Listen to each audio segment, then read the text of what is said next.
Hare Krishna. So, yes, I was mentioning that recently I was in a class where the speaker was mentioning one example or a story of, I think, birds, they will fly in a flock together. So, someone had the hunter, probably the hunter, had put some net to catch, something. So these birds, they happened to um, somehow they got captured in that net. Now, if um one of them would try to fly away, it is not possible. It is not possible because all the birds are captured in net, and just a single bird wants to try to fly and escape that. It is not possible. But if all the birds will together fly, then it is possible. So that's what happened, that all the birds who were caught up in that net, they they made a plan to fly together. With that combined effort, they were able to escape from that uh, you know um, from the hunter.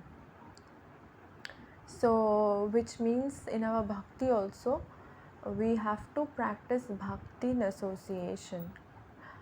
Otherwise it becomes very difficult, because not just for you all, for me also, for every one of us.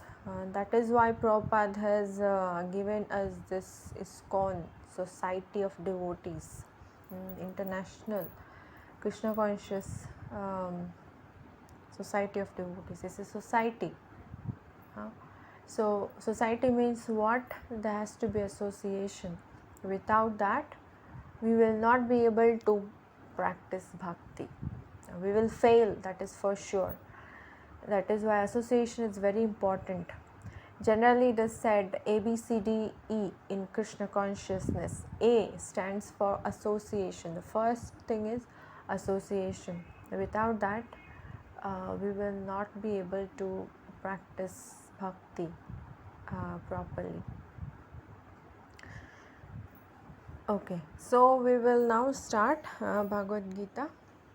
Before that, as you know, we chant the prayers, and today we'll read the uh, translation of those prayers as well. Om Jnanatimirandasya Gyananjana Shalakaya Chakshurunmilitam Yena Tasmai Shri Guruve Namaha. Shri Chaitanya Manovishtam Stapitam Yena Bhutale Swayam Rupakadamayam Dadati Swapadantikam. The translation. I was born in the darkest ignorance, and my spiritual master opened my eyes with the torch of knowledge. I offer my respectful obeisances unto him. When will Srila Rupa Goswami Prabhupada, who has established within this material world the mission to fulfill the desire of Lord Chaitanya, give me shelter under his lotus feet? Vandeham Shri Guru Shiyatapadakamhalam Shri Gurun Vaishnavamscha Shri Rupam Sagrajatam Sahagana Raghunathanvitam Tam Sajivam Sadvaitam Savadutam Parijana Sahitam Krishna Chaitanya Devam Shri Radha Krishna Padan Sahagana Lalita Shri Vishakhanvitamscha.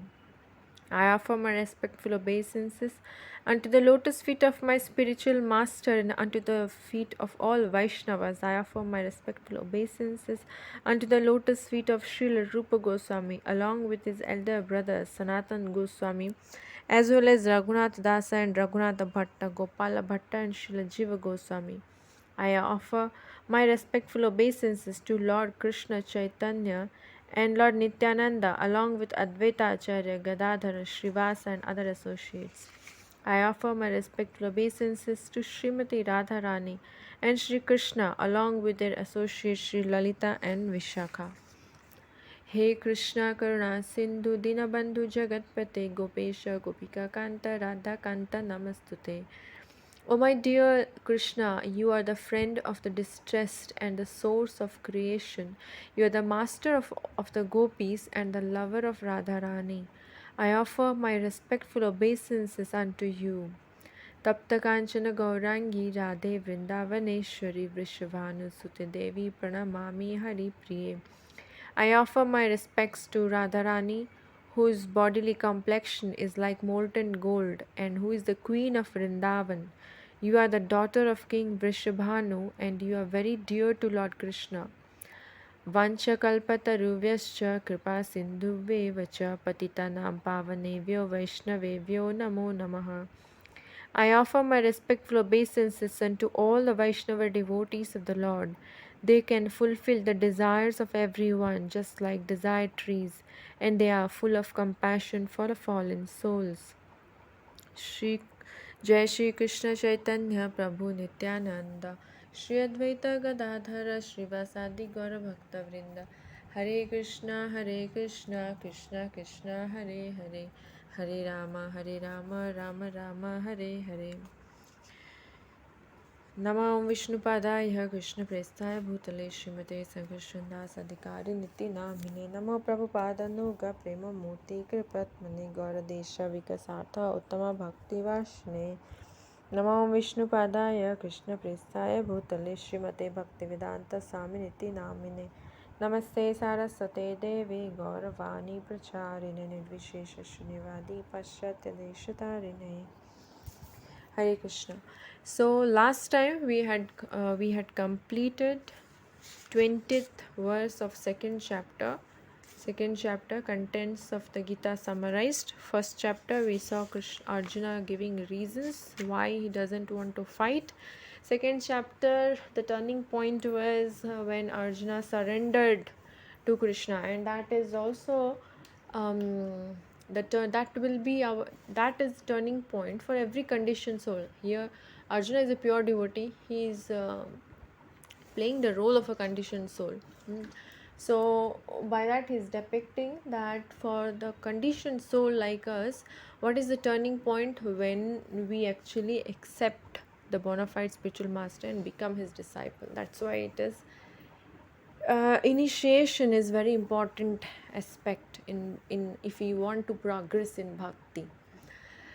So then then Krishna took immediately chastised Arjuna, taking the position of the spiritual master.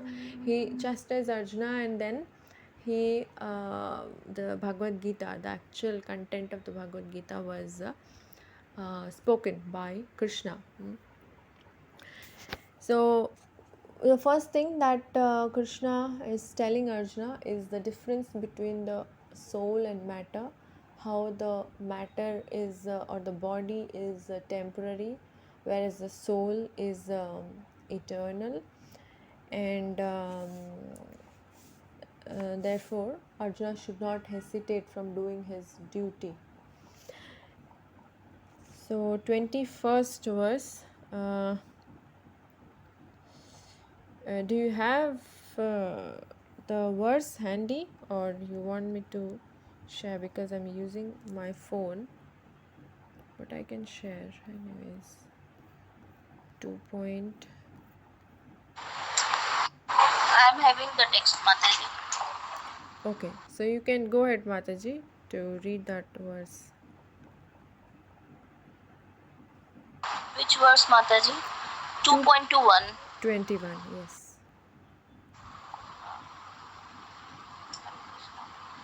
Bhagavad Gita 2.21. Veda vinashinam nityam yaenam ajam avyayam katham sa purusha partha kam khatayati hantikam. Synonyms. Veda knows. Avinashinam, indestructible. Nityam, always existing. Ya, one who. Enam, this, sound. Ajam, unborn. Avyayam, immutable. Katham how sa that Purusha person. Pratha O Partha Arjuna come whom Ghatayati causes to hurt. Hanti kills come home. Translation. O Partha, O Partha, how can a person who knows that the soul is indestructible, eternal, unborn, and immutable kill anyone or cause anyone to kill? Purport. Everything has its proper utility, and a man who is situated in complete knowledge knows how and where to apply a thing for its proper utility. Similarly, violence also has its utility, and how to apply violence rests with the person in knowledge. Although the justice of the peace awards capital punishment to a person condemned for murder, the justice of the peace cannot be blamed because he orders violence to another person according to the codes of justice. In Manu Samhita, the law book of for mankind, it is supported that a murderer should be condemned to death so that in his next life he will not have to suffer for the great sin he has committed.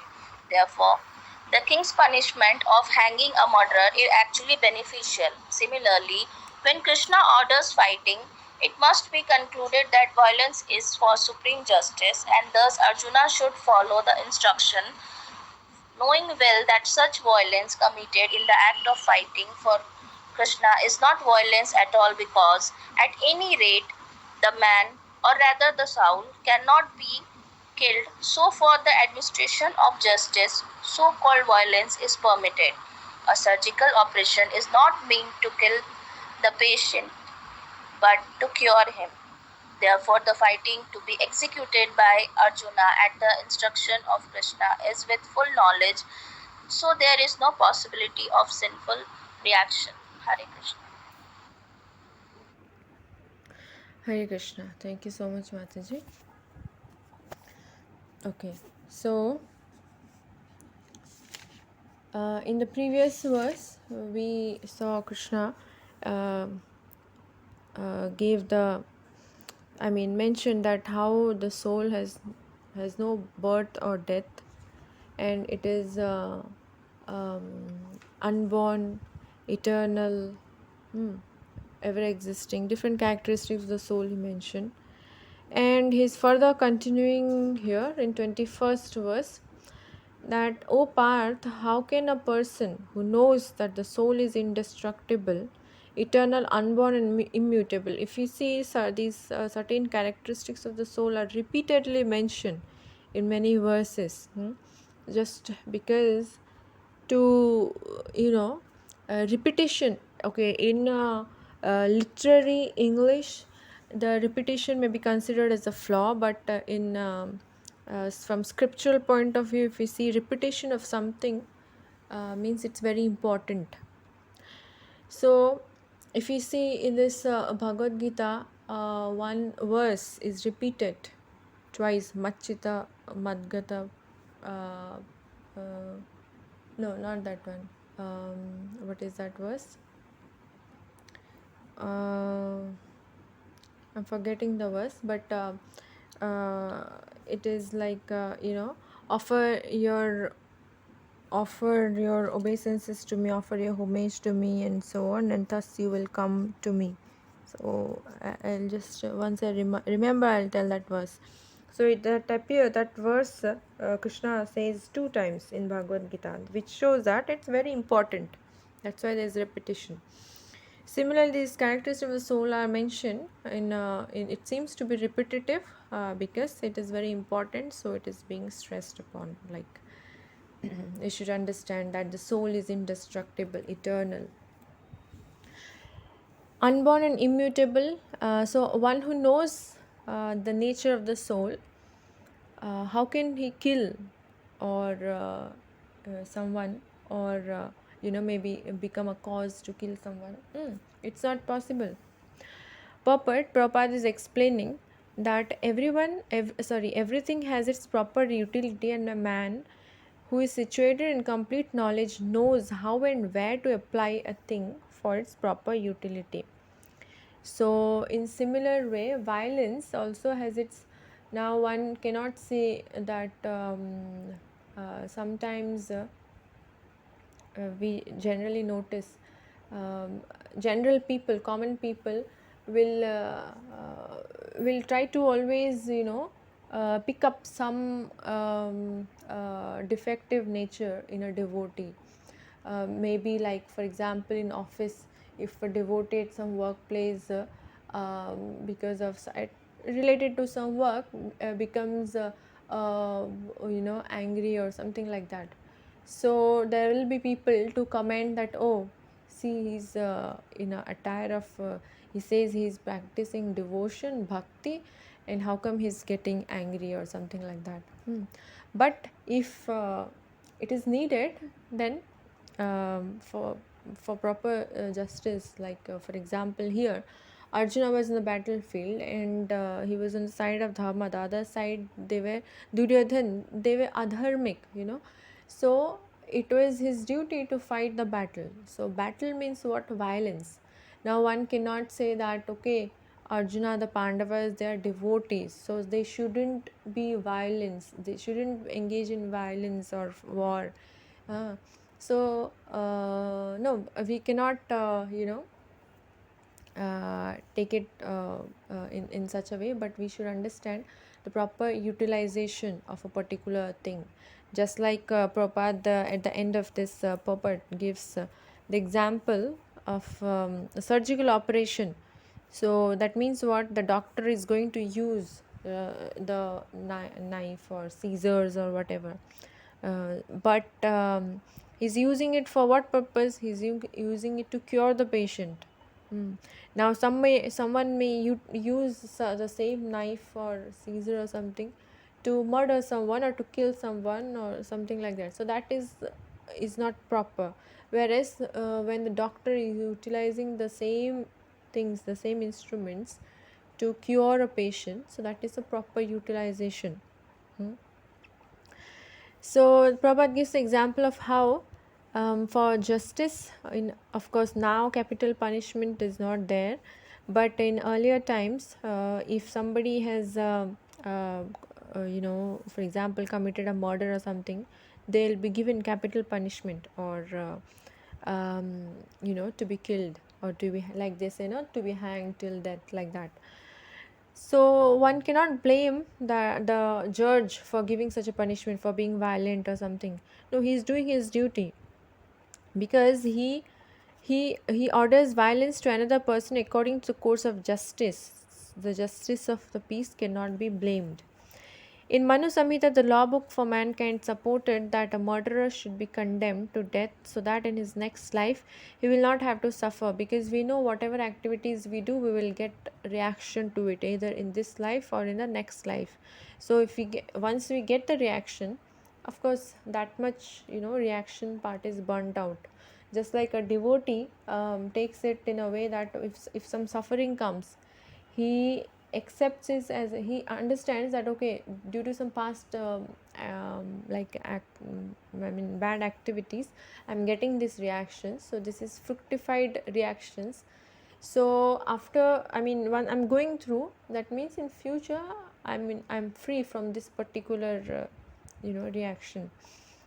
So if we don't get the reaction to a particular good or bad activity in this lifetime, then it will be that balance will be carried over to the next life. Therefore, the king's punishment of hanging a murderer is actually beneficial. Similarly, when Krishna orders fighting, it must be concluded that violence is for supreme justice, and thus Arjuna should follow the instruction, knowing well that such violence committed in the act of fighting for Krishna is not violence at all, because at any rate the man, or rather the soul, cannot be killed. So, for the administration of justice, so called violence is permitted. So, Krishna has already made very clear um, that there's difference between the soul and the spirit. So even if one will be killed on the battlefield, it's just the body which will be killed, but that particular soul is there is no birth or death for the particular soul. So because it was you know from the Pandava side, they tried their best to avoid the war, But because of obstinacy of Duryodhan, this war, had to happen. So now Arjuna cannot giving reasons. Arjuna is stepping, his decision to go away from the battlefield was not approved by the Lord, because the Lord has his own plans, of course. So because this war, or Arjuna will fight the battle according to the orders or according to the instructions of the Lord, it will be considered as akarma. He's not going to get any reactions to it. Again, the same example of a soldier. When a soldier is under the instructions of the commander, uh, he's killing some enemies, so he's awarded for it. But if he uses the same rifle to kill someone for his personal, or personal grudge or something, then he will be punished. So activity that he does is same, but depending upon the mood, or depending upon the situation, it has different consequences. Similarly, here we see that Arjuna's fighting in the battlefield is actually beneficial for him. I mean, because it's like a devotional service, because it's carried out under the instructions of the Lord. Okay, now we'll quickly go to the 22nd verse. This is also very important verse. Anisha Mataji, would you like to read 22nd verse?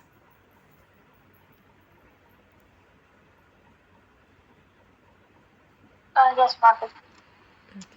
Okay. Mataji, Sanskrit translation is good.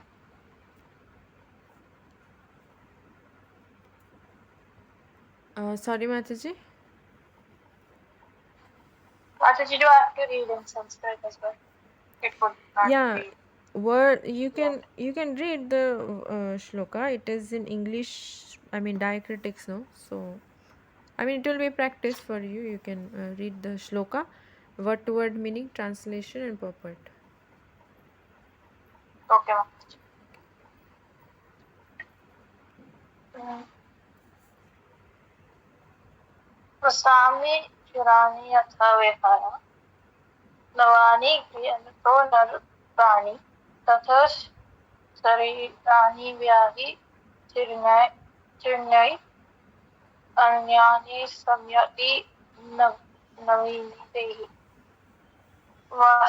Vasamsi garments, Chirnani old and worn out, Yatha just as, Vihaya giving up, Navani new garments, Grayalati does accept, Naraha a man, Parani others, Tata in the same way, Sarirani bodies, Vihaya giving up, Chirani old and useless, Anyani different, Samyati verily accepts, Navani new set, Dehi the embodied. Translation: as a person puts on new garments, giving up old ones, the soul similarly accepts new material bodies, giving up the old and useless ones. Purport: change of body by the atomic individual soul is an accepted fact. Even the modern scientists who don't believe in the existence of the soul but at the same time cannot explain the source of energy from the heart have to accept continuous changes of body which appear from childhood to boyhood and from boyhood to youth and again from youth to old age. From old age, the change is transferred to another body. This has already been explained in a previous verse 2.13. Transference of atomic individual soul to another body is made possible by the grace of the supersoul. The supersoul fulfills the desires of the atomic soul as one friend fulfills the desires of another. The Vedas, like Mundaka Upanishad as well as Svarvara Upanishad, compare the soul and the supersoul to two friendly birds sitting on the same tree. One of the birds, the individual atomic soul, is eating the fruit of the tree, and the other bird, Krishna, is simply watching his friend. Out of these two birds, Although they are the same in quality, one is captivated by the fruits of the material tree, while the other is simply witnessing the activities of his friend. Krishna is the witnessing bird and Arjuna is the eating bird. Although they are friends, one is still the master and the other is the servant. Forgetfulness of this relationship by the atomic soul is the cause of one's changing his position from one tree to another or from one body to another. The Jiva soul is struggling very hard on the tree of material body, but as soon as he agrees to accept the other God as the supreme spiritual master, as Arjuna agreed to do by voluntary surrender unto Krishna for instruction, the subordinate bird immediately becomes free from all lamentations. Both the Mundaka Upanishad and Shvetasvatara Upanishad confirm this. Um, Saman Vriksai Purusho Nimagno Nisai Sochti Mohamana Rajastam Yada Pasyate Anyam Isam Tasai Mahimanam Iti Utasoka. Although the two birds are in the same tree, the eating bird is fully engrossed with anxiety and moroseness as the enjoyer of the fruits of the tree. But if in some way or other he turns his face to his friend, the Lord, and knows his glories, at once the suffering bird becomes free from all anxieties. Arjuna has now turned his face towards his eternal friend Krishna and is understanding the Bhagavad Gita from him. And thus, hearing from Krishna, he can understand the supreme glories of the Lord and be free from lamentation. Arjuna is advised herewith by the Lord not to lament for the bodily change of his old grandfather and his teacher. He should rather be happy to kill their bodies in the righteous fight so that they may be cleansed at once of all reaction from various bodily activities. One who lays down his life on the sacrificial altar or in the proper battlefield is at once cleansed of bodily reactions and promoted to a higher status of life. So there was no cause for Arjuna's lamentation. Hare Krishna. Thank you so much, Mataji. Okay, so this is very important verse, and Krishna is giving very nice example to make us understand this. That how the what is the relationship between the body and the soul. Now, just like if earlier also we've discussed, if whatever cloth you are wearing, it becomes dirty, then what will you do? You will remove this and wear a new clothes, new clean clothes. Similarly, this material body, when it becomes kind of old or not in a good shape to not a very good like dirty, just like the dress becomes dirty, similarly when this body is not in a state for the soul to survive in it, then the soul changes the body and takes a new body, that is called as death. No, so there is death for a particular so called material body, and then the soul takes a new body which becomes birth. So now, just like we don't lament, do we cry, oh, I don't want to change this old dirty clothes, I want to wear these torn clothes? We don't cry to change our torn clothes or something. Similarly, one who is wise, one who is actually Krishna conscious, who knows this this whole process of transmigration, he is not disturbed. In 2.13 also we have seen a sober person is not disturbed by such a change of by such changes. So Prabhupada mentions in the purport that change of body by the atomic individual so is an accepted fact. And if we see in our present life also, we at one point of time, some 10-20 years back, we had a baby's body. But now that body is completely different, baby's body or some a youth body, so that body is completely different. But we still remember those things, Some things we might have done. Okay, I had this friend, we used to go like this, we used to do, you remember certain things, not may not be everything, but certain things, which shows that okay, that living entity is same, but the body, it has gone through different changes. So this is also um, accepted by the modern scientists, that even the modern scientists who do not believe in the existence of soul, but at the same time cannot explain the source of energy from the heart, have to accept continuous changes of body which appear from childhood to boyhood, from boyhood to youth to old age, like that.